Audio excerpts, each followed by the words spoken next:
欢迎来到新闻频道。当您订阅频道时，演员们会很高兴。谁说圆脸只能演甜妹？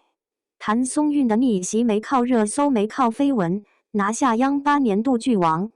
36岁，圆脸，159厘米。这张被认定只能演甜妹的脸，在2026年3月，把央视8套黄金档的收视率顶破了 3.05%。谭松韵主演的《我的山与海》开播半个月，酷云实时收视峰值冲到，平均收视 2.226%。没有流量明星，没有热搜轰炸，一部年代剧就这么低开风走。业内选角导演说过一句话：娃娃脸才是稀缺货，30+还能演少女的全国就她一个。2026年，谭松韵36岁。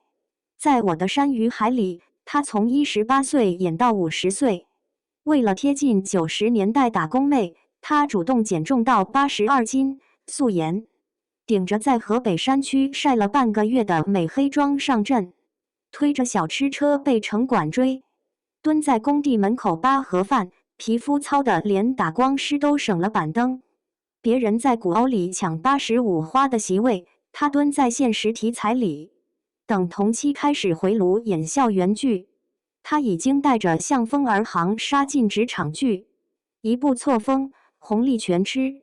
2026年1季度，他拿下3个高奢代言，商业报价上涨 40%。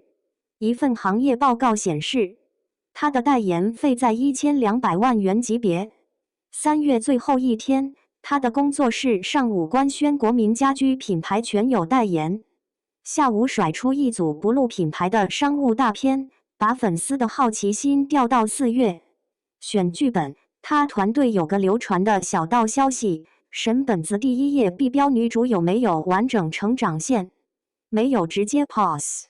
我的山与海改编自梁晓声的《我和我的命》，原著探讨天命、时命、自修命。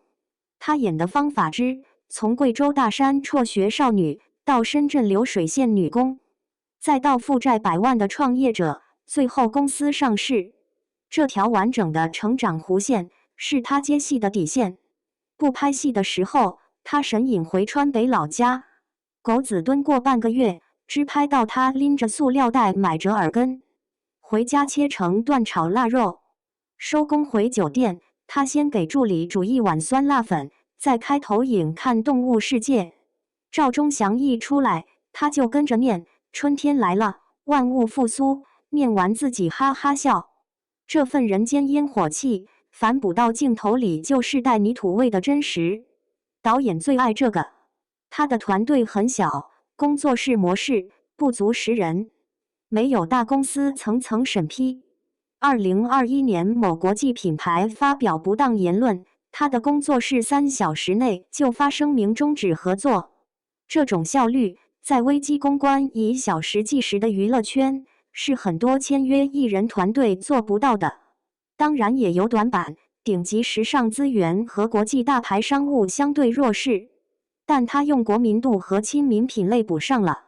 全游选他，看中的就是这张毫无攻击性的脸，能稳住进中国家庭的客厅。我的山与海里，他和王劲松演的养父有场戏。因为愧疚，方法之3年不敢喊一声爸。戏外，谭松韵用角色口吻写了篇婉之日记：爸爸，明明是我连累了您，我连再坦然叫您一声爸的资格都没有。